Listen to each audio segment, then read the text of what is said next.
വലിയ നാശനഷ്ടമാണ് ഈ തീപിടുത്തത്തിൽ വ്യാപാരികൾക്കുണ്ടായത് എന്ന് നമ്മൾ പറഞ്ഞല്ലോ. 50-ലധികം കടകളാണ് കത്തി നശിച്ചിരിക്കുന്നത്. അപ്പോൾ അവർക്ക് എന്താണ് പറയാനുള്ളത് എന്നുകൂടി കേൾക്കാം. ഫസ്റ്റ് ട്രാൻസ്ഫോമറിനാണ് തീ ആദ്യം പടർന്നത്. തീ പടർന്ന് ഇവിടെ ചെരുപ്പടയുണ്ട്, അതിന്റെ അകത്തേക്ക് ഔട്ട് ഒരു ട്രാൻസ്ഫോമർ ഉണ്ട്. ട്രാൻസ്ഫോമറിന് തീ അങ്ങേ കൂടി ആ ചെരുപ്പടയിലേക്ക് പകരം ചെയ്തേ.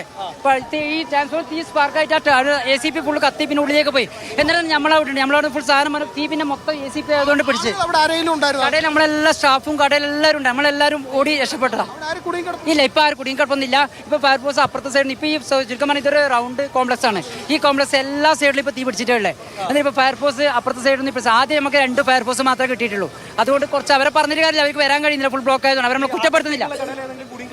ഇല്ല, ഒരു കടയിലെ സ്റ്റാഫൊന്നും ഇല്ല, എല്ലാവരും നമ്മൾ പുറത്ത്. ഇവിടെ ഇതിന്റെ ഉള്ളിൽ നമ്മളെ ഇത് പ്രകാരം 60ഓളം കടകളുണ്ട് ഇതിനകത്ത്. ഈ കോംപ്ലക്സിൽ തന്നെ ഉണ്ട്. പക്ഷെ ഈ കട ഈ തീ ഇപ്പൊ നമുക്ക് മെയിൻ റോഡിലേക്ക് എത്തി. മെയിൻ റോഡ് എത്തിയാൽ വ്യാപ്തി ഭയങ്കര കൂടിപ്പോകും. അപ്പുറത്തോട്ട് കിടക്കും. 2 ഇടവഴിയുണ്ട്, 2 ഇടയിലും ഫയർഫോഴ്സ് വെച്ചിട്ട് വെള്ളം അടിക്കുന്നുണ്ട്, അടിച്ചോണ്ടിരിക്കുന്നത്. ഹോട്ടലില് പിന്നെ ഇതിനുള്ളിൽ ഒരു 6ഓളം ഹോട്ടലുകളുണ്ട്. ഹോട്ടലിലെല്ലാം സിലിണ്ടറുകളെല്ലാം മാറ്റിയിട്ടുണ്ട്.